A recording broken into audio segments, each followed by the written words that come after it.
1942. L'Allemagne nazie recrute son meilleur espion radio.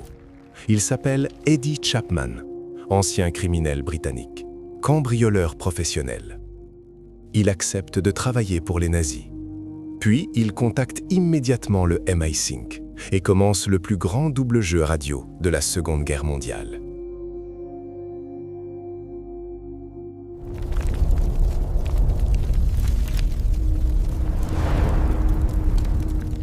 « 1942.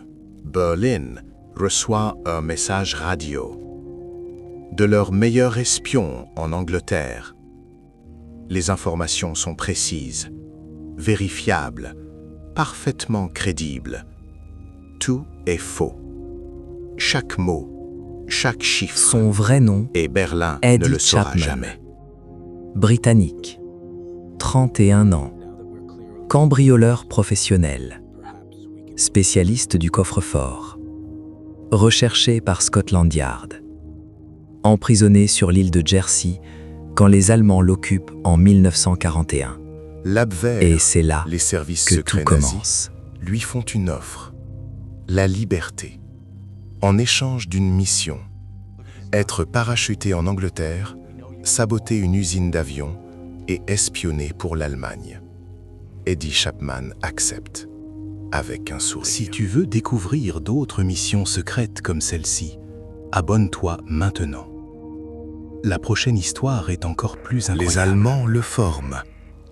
Radio, morse, sabotage, encres invisibles, explosifs.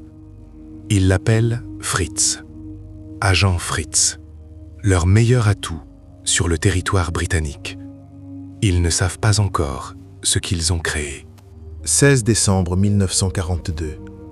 Eddie Chapman saute en parachute au-dessus de l'Angleterre.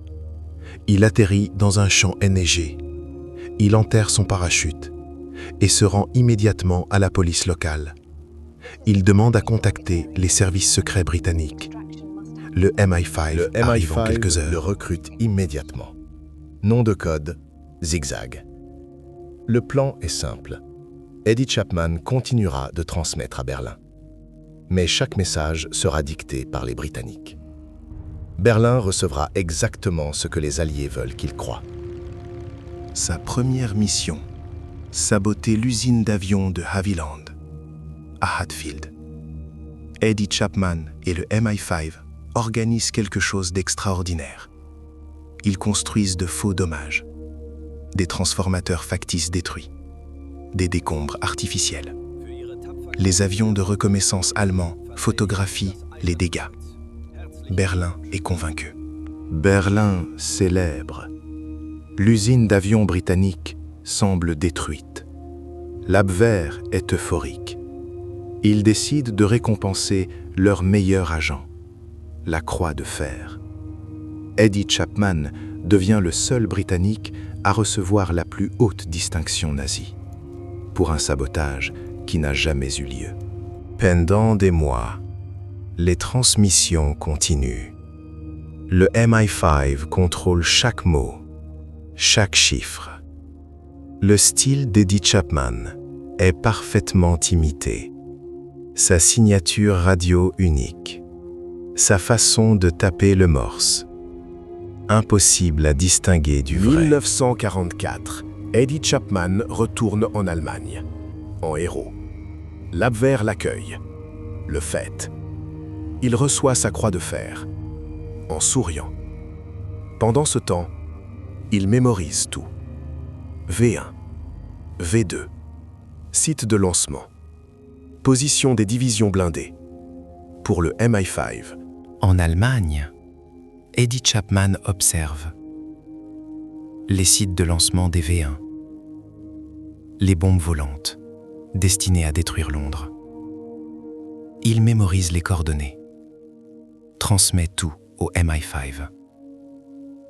Les bombardiers alliés détruisent les sites. Des milliers de Londoniens ne le seront jamais.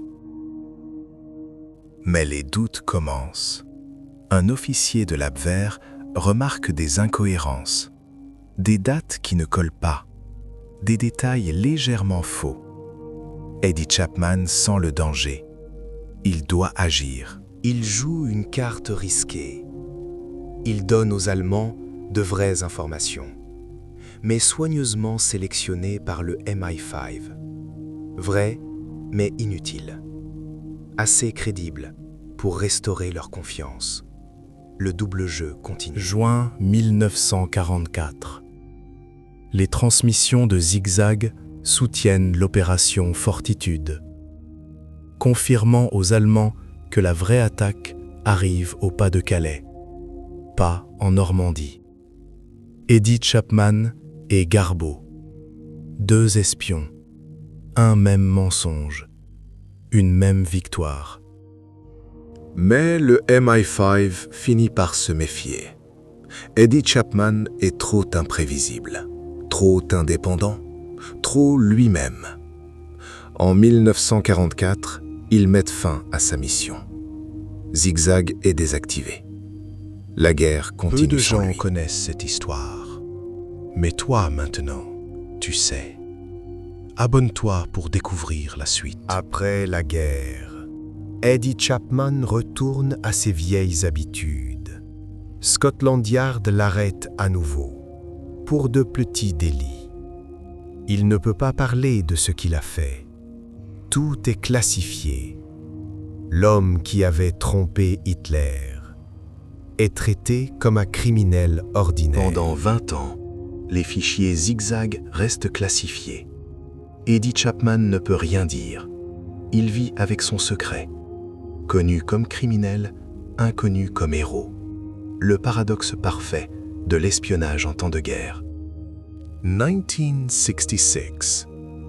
Les fichiers sont partiellement déclassifiés. Eddie Chapman écrit ses mémoires. L'histoire choque le monde. Un cambrioleur britannique avait reçu la croix de fer d'Hitler et travaillé pour les Alliés, simultanément. Le système Double Cross, le plus grand succès du renseignement britannique. 120 agents allemands retournés.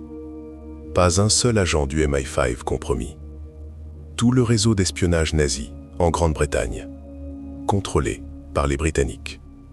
Pendant toute la guerre. Après la guerre, la révélation est stupéfiante. L'Abwehr ne savait pas, jamais. Chaque espion qu'il pensait avoir en Grande-Bretagne était contrôlé par le MI5 depuis le premier jour. Eddie Chapman ne changera jamais. Charmeur, imprévisible, incontrôlable, mais brillant. Un homme qui a prouvé que les règles n'existent que pour ceux qui les acceptent. Aujourd'hui, l'histoire d'Eddie Chapman inspire des livres, des films, des documentaires. Le cambrioleur devenu espion, devenu héros, malgré lui. Ou peut-être exactement comme il l'avait prévu. L'Abwehr lui faisait confiance plus qu'à n'importe qui. Lui versait des sommes considérables, le décorait, le célébrait, et il utilisait tout cela pour les détruire, depuis l'intérieur. Eddie Chapman meurt en 1997, à 83 ans. Cambrioleur, espion nazi, agent britannique, héros de guerre, décoré par les deux camps. Il aura été tout cela en même temps et n'aura regretté rien. Que personne ne prenait au sérieux, a trompé les services secrets du Troisième Reich pendant 3 ans. Parce que parfois, le message le plus dangereux est envoyé par celui que tout le monde a sous-estimé. Abonne-toi maintenant, parce que les vraies histoires de guerre sont encore plus incroyables que la fiction. Partage cette histoire pour que ces héros ne soient jamais oubliés.